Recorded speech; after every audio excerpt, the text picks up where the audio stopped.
Ah, salut les bisouneurs! Vous arrivez juste à temps dans l'atelier pour me voir donner une leçon de jeux vidéo rétro à Poulet Martin sur ma nouvelle machine d'arcade Frigo Vidéo.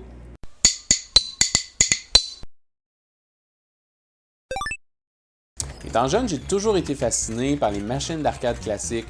Ensuite, comme beaucoup de gens de ma génération, je me suis tourné vers les consoles à la maison, finalement vers la vie sérieuse de grandes personnes.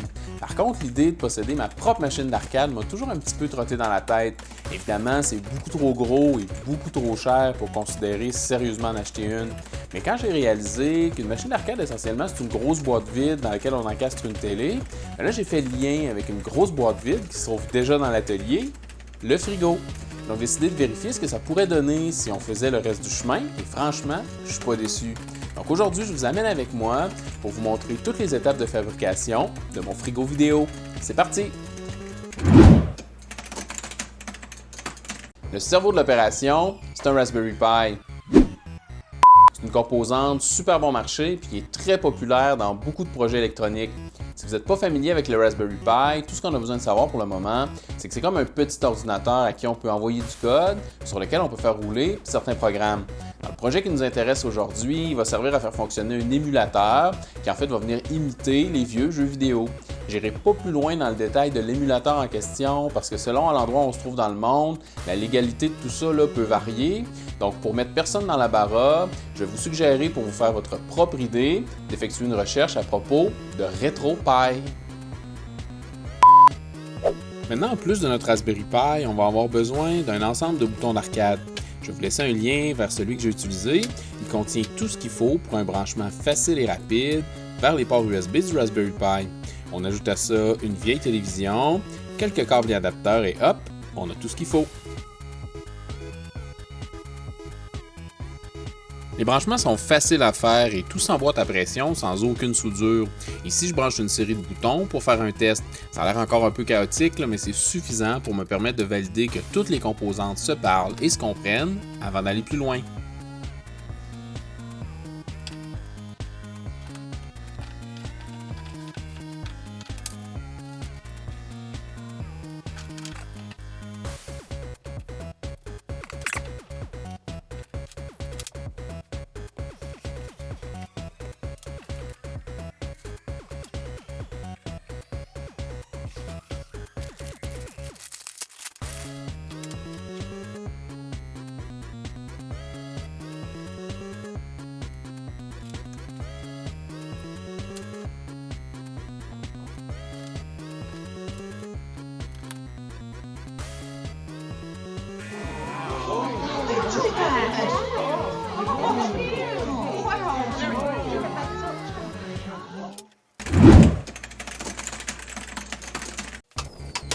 Notre machine d'arcade va être constituée de deux caissons, un pour chaque porte. Le congélateur va recevoir la tête de la machine qui supporte l'écran et le frigo, lui, va hériter des boutons et des manches de contrôle.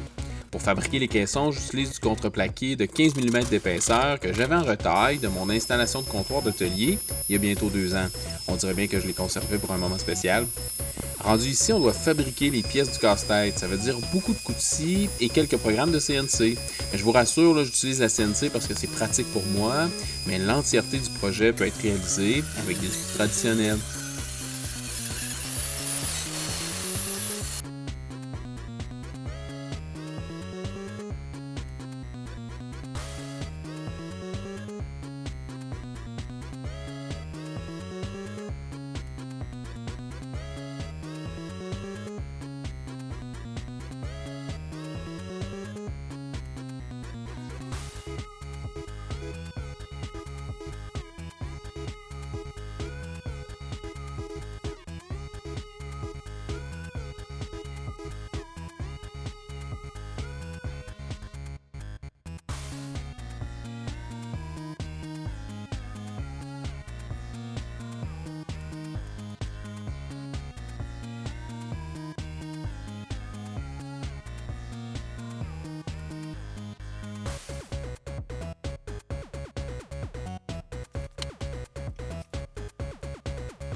Une fois les pièces coupées, je me lance dans la peinture. J'ai choisi de faire un fond bleu avec des bordures rouges.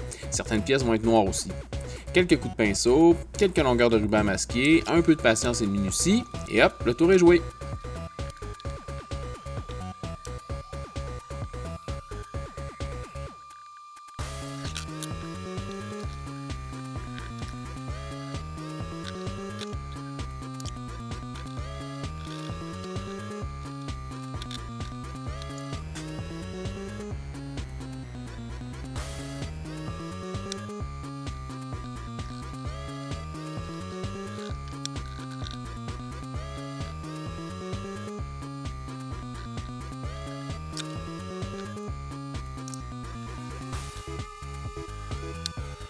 En prévision de l'éclairage dans la tête, je prépare un morceau de Lexan dépoli qui va permettre de diffuser la lumière de la bande d'aile que je vais appliquer plus tard derrière.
La prochaine étape, c'est d'assembler le casse-tête. Ici, j'ai choisi de pas trop me casser la tête puis d'adopter le look des têtes de vis apparentes. Je tiens mes morceaux en place avec des serre-joints, je préperce mes trous et je visse tous ensemble.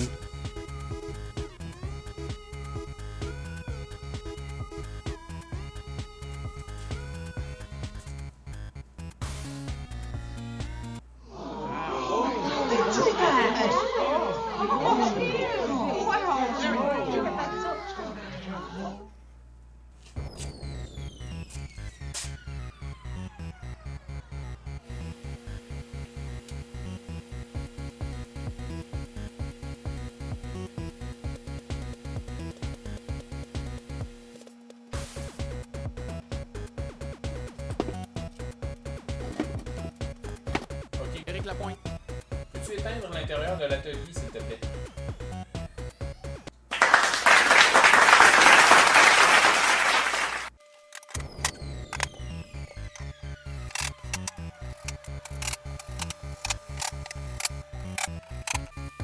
Une fois les deux caissons assemblés, il me restait à placer à l'intérieur les entrailles électroniques que j'ai préparées plus tôt. Le moment de jouer la première partie était de plus en plus proche.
Finalement, pour fixer les caissons aux portes du frigo, j'utilise quelques vis à tôle auto-perçantes et c'est amplement suffisant.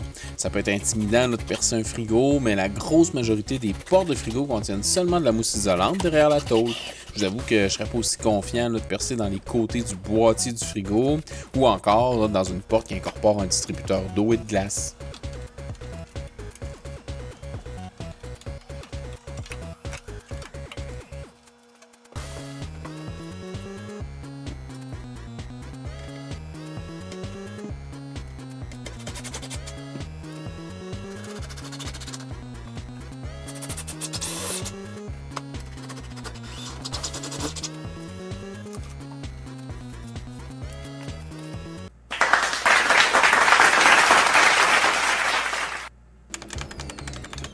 Bon, bien, j'espère que ma petite construction d'aujourd'hui va vous avoir inspiré ou au moins un peu diverti.